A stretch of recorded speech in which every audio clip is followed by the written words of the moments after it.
these people who were responsible for producing apparently, ostensibly objective research were themselves caught up in these family dramas. They were themselves becoming divorced. They were themselves having children who were becoming divorced. And they couldn't bear the disconnect between the objective reality and their own family situation. So they made the objective reality fit their subjective feelings. They twisted it. And I watched this happen.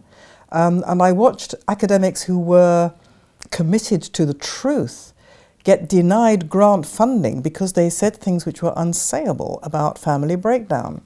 And I found that there was an almost impossible task in elaborating upon these objective facts, this objective evidence, without immediately being accused of being horrible personally to people.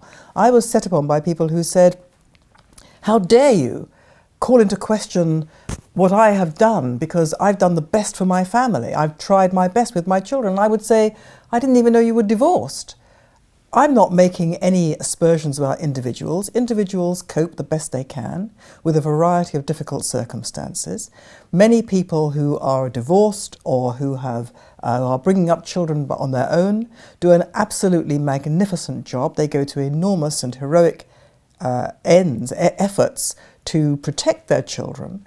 But nevertheless, it seems to me that these are situations of disadvantage. And isn't it better to try to avoid disadvantaging children wherever possible? In other words, we can't possibly entertain policy making which deliberately exposes children to disadvantage on the basis that it makes their parents happy, because we should surely put our children first. And when one's dealing with public policy, one has to deal with the reality as it affects the vast majority of people.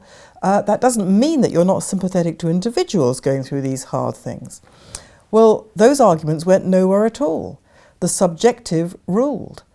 My personal feelings trump the objective evidence.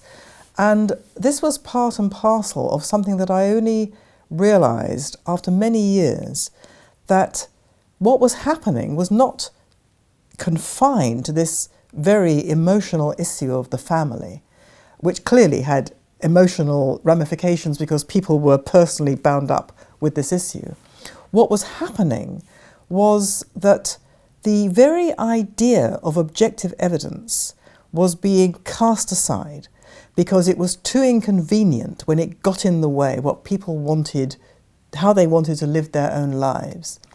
And as the years went on, it seemed to me that not only was evidence being cast aside, not only was apparently objective evidence by university researchers becoming subjective and warped and wrong and false, but the very idea of evidence was being overturned. The very idea of rationality and reason were being dismissed. And this was all part and parcel of what only appeared to me to be the case after many years, that on issue after issue after issue, family lifestyle choice, multiculturalism, deep green environmentalism, moral relativism, moral and cultural relativism, and all those isms, they were all ideologies. And the point about an ideology is that the idea is sacrosanct. Nothing can get in the way of the idea. That's the first thing. And the second thing is that all these ideologies were utopian. They were all predicated on a belief basically in the perfection of the world. So multiculturalism would eradicate prejudice from the human heart completely. It would stop war. It would stop conflict. Lifestyle choice would eradicate bigotry and the bigotry over differences in people's lifestyles. So no longer would people look down on people who were divorced or single parents and all that kind of thing. They were all utopian. Deep green environmentalism was about saving the planet from frying and being destroyed completely. So anyone who disagreed with these ideologies, anyone who said, well, actually the evidence shows this is wrong, factually wrong, that couldn't happen because the ideology couldn't be gainsaid, and because these ideologies were all to do with the perfection of the world, anyone who spoke against them was not simply wrong, they were evil. And it couldn't be said because it was such an evil thing. And so you found that evidence became politicized. It became called right-wing, ultra-right-wing, and all the rest of those epithets, and it became unsayable.